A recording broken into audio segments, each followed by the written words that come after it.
fall too much in love with your product. Make sure that you're providing something of value that people see the value in.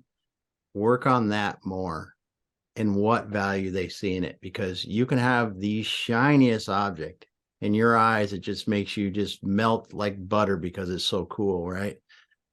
But if people don't see that value and don't see that value and how it's going to make their lives better enough to love it enough to open their wallet and give you the money for it, don't fall in love with it. Worry about that more than the product itself.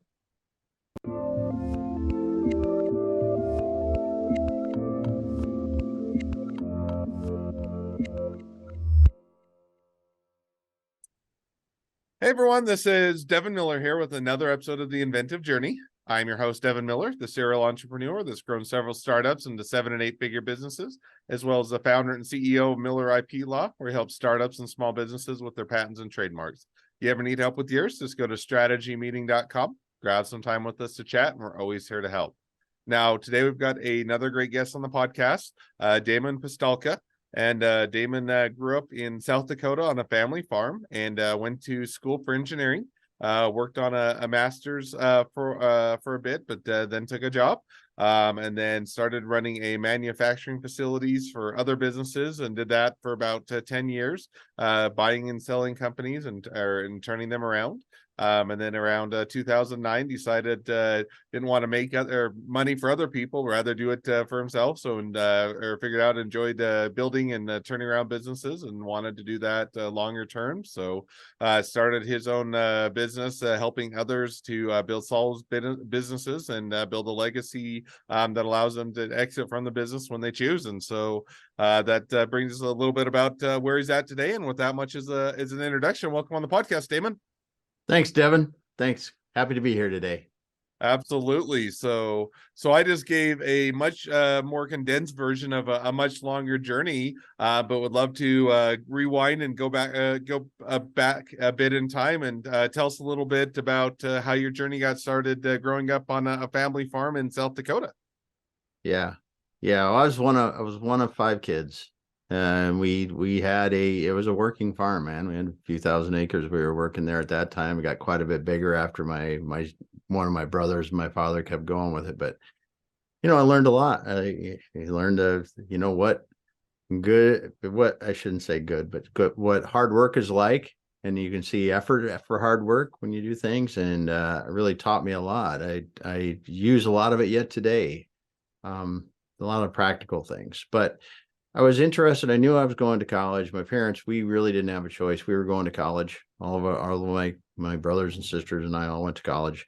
So I fell into engineering. I met some people in the programs. I didn't know I was going to go to school for engineering. And then I really enjoyed that and started to work on manufacturing and as an internship. And I really enjoyed that a lot and started actually in college doing internships and then worked my way through college, ended up at the same place I was working at college. I went full time after that, and they were growing quickly, and I was able to build some facilities for them or build them, design them and help them build them. And then actually I was able to build a greenfield facility for them then and built and ran that in Tennessee for five years before I moved on to other businesses. And then I started to work for investor owners, it was a family business, the first one I worked for.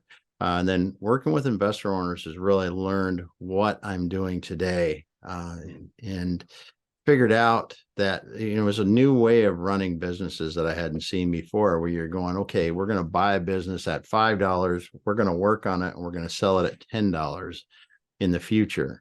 And really thinking about how are we building value? How are we building the team that's going to build value? How are we measuring our progress to do that?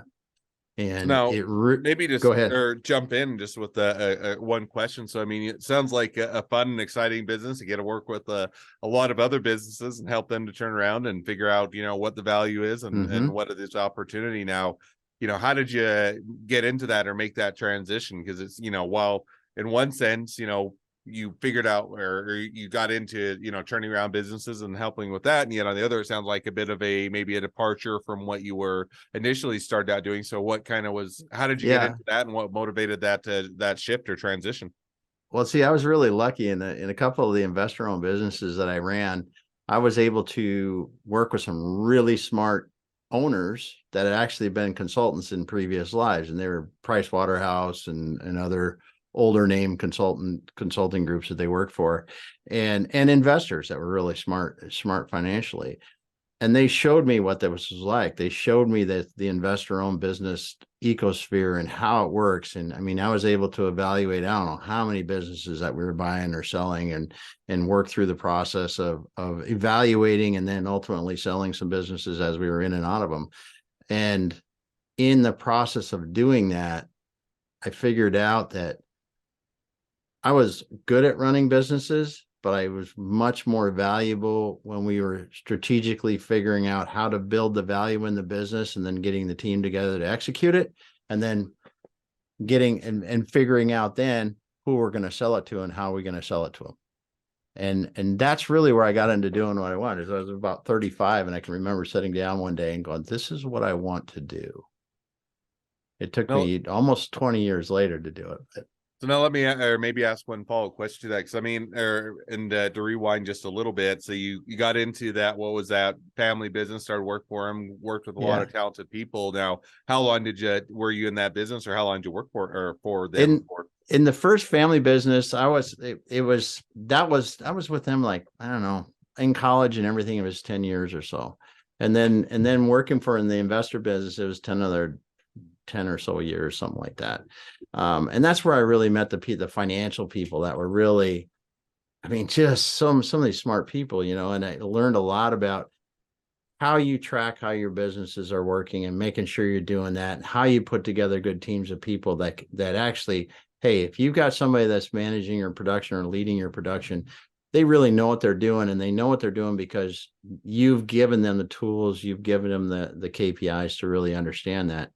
And those kind of things we learned back then is really what we're teaching a lot of business owners today, because it's one of the biggest gaps in business ownership right now, is really understanding how do you plan for, project, and then execute growth, and doing it and systematically doing it, not just because Devin's out busting his butt selling, but are we making the 27 new relationships this week that we wanted to build?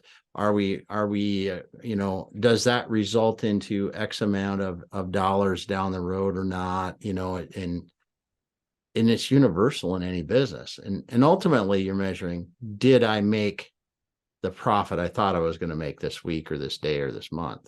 And helping people do that, because we typically get into businesses because we're good at something.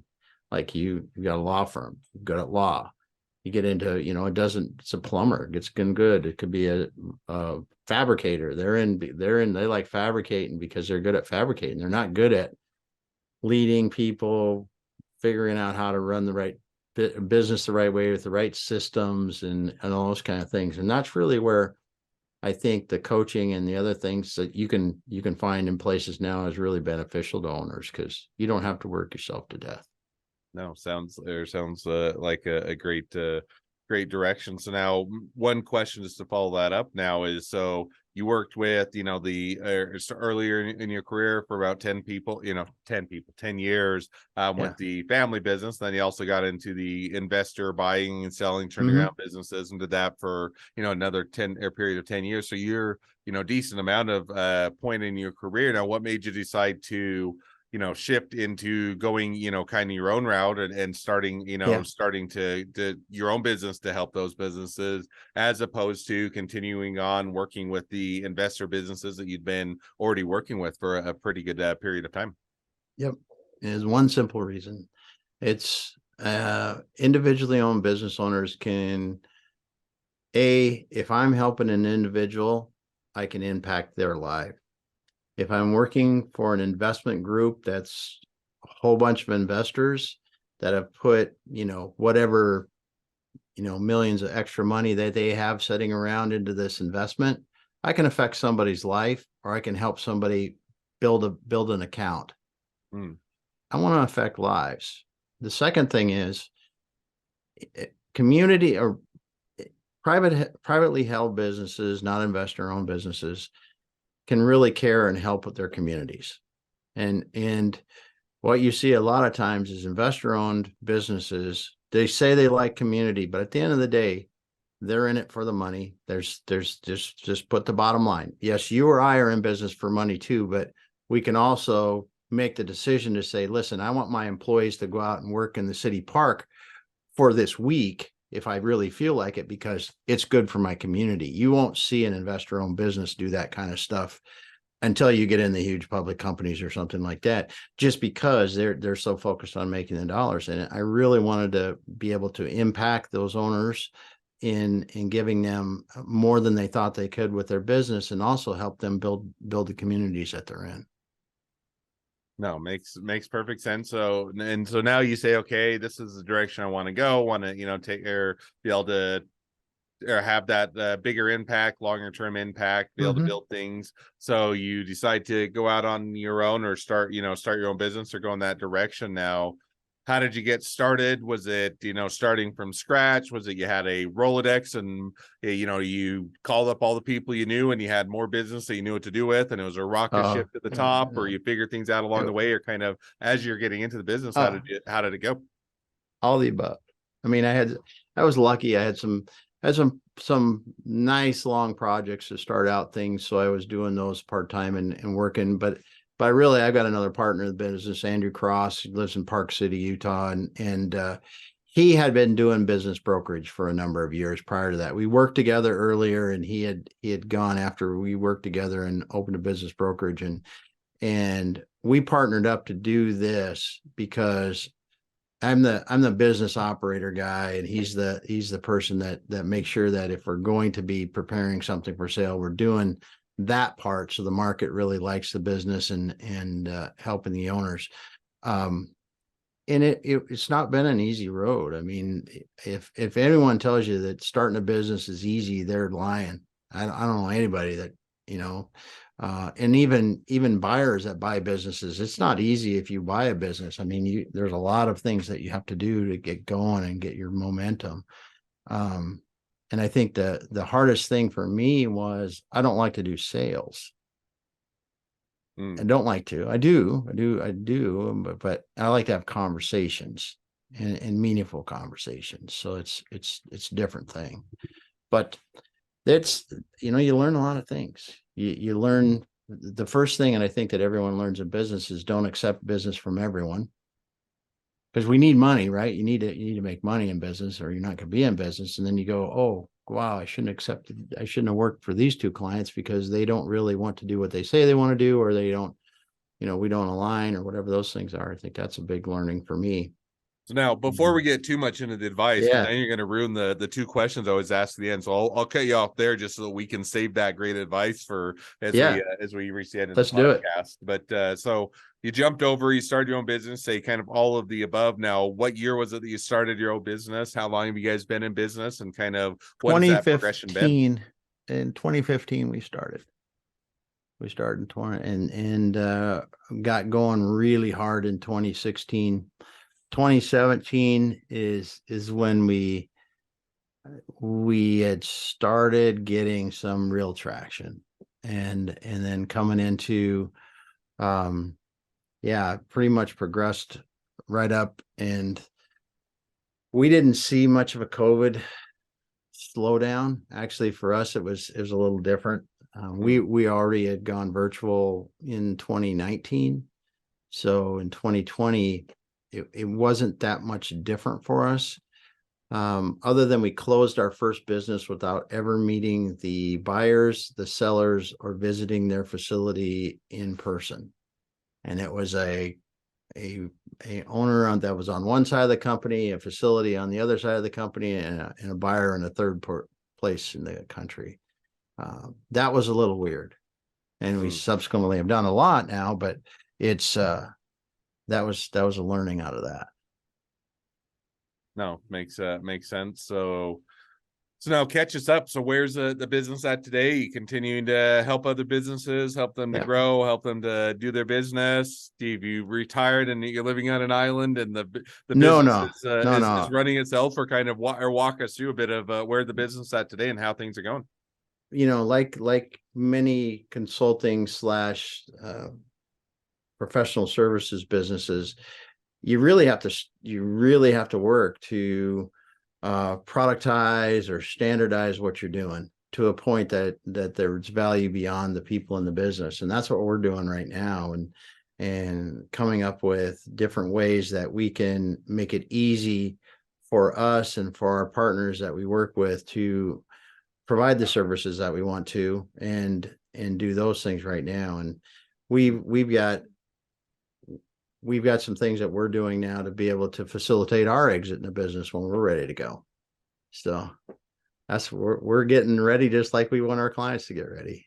That's awesome. Sounds like things are going well, and continuing to figure things out, grow the business, and otherwise find success. So, well, now as we've kind of reached a bit of the present day of the journey, and kind of where things are at, it's a great time to now transition to the two questions I always ask at the end of each episode that you were going to jump to, that I cut you off so that we could save the best There for we the go. last. There we go. So, first question I always like to ask is, along your journey, what was the worst business decision you ever made? What'd you learn from it? Oh, I tell you what, this is easy. This is the easiest thing. Never assume that your customers don't need a contract of some sort. I'm not saying you need a contract for everything, but there's some big things that you need to get protected. And we made some mistakes in the beginning, and we assumed some things, and they were six-figure mistakes, multiple six-figure mistakes that I was like, boy, that really stings. And it was partially our fault for not having the right contracts in place. So, and that was one of the biggest things for us, is just understanding that, and really making sure that everybody's clear on what's going to happen. Yeah. No, I think that's a great one, and I think that, everybody, when you get into it, first of all, a lot of times when you get into a business, so you're initially naive, or you think, hey, everybody's going to honor their word, they're going to do what they say, they're going to be, and the majority of people are, most people follow through, they deliver, and they otherwise honor their word. And but on the other hand, you can also get in the situation where, even if that's the case, people's memories change, they understand things differently, they, or they otherwise weren't in agreement at the time. And so I think having it, that whether it's a contract agreement and having it clearly written out, oftentimes can avoid that, just because then it gets everybody on the same page and everybody's in agreement with it. So I think that's a easy mistake to make, but a great one to learn from. Yeah. And you said it doesn't necessarily have to be a contract, but writing things out clearly, and really understanding that, and making sure everyone agrees. I mean, that's a big deal. Absolutely. So, second question now that I always ask is, now if you're talking to somebody that's just getting into a startup or a small business, what would be the one piece of advice you'd give them? Don't fall too much in love with your product. Make sure that you're providing something of value that people see the value in. Work on that more, and what value they see in it, because you can have the shiniest object in your eyes. It just makes you just melt like butter because it's so cool, right? But if people don't see that value, and don't see that value and how it's going to make their lives better enough to love it enough to open their wallet and give you the money for it, don't fall in love with it. Worry about that more than the product itself. No, I think that's a good one. It is hard because, I think, the longer you work on a product, the more you try and pitch it, sell it, invest in it, and everything else, you tend to fall in love with the product, as you naturally do, just because you have a lot invested into it. But I think that, to your point, is great to, to a degree, divorce yourself from the love of the product to make sure you're making good business decisions, not just for the love of the product, but what is going to be best for the business. And sometimes those coincide, and other times they send you in different directions. So I think it's a great piece of advice. Yeah.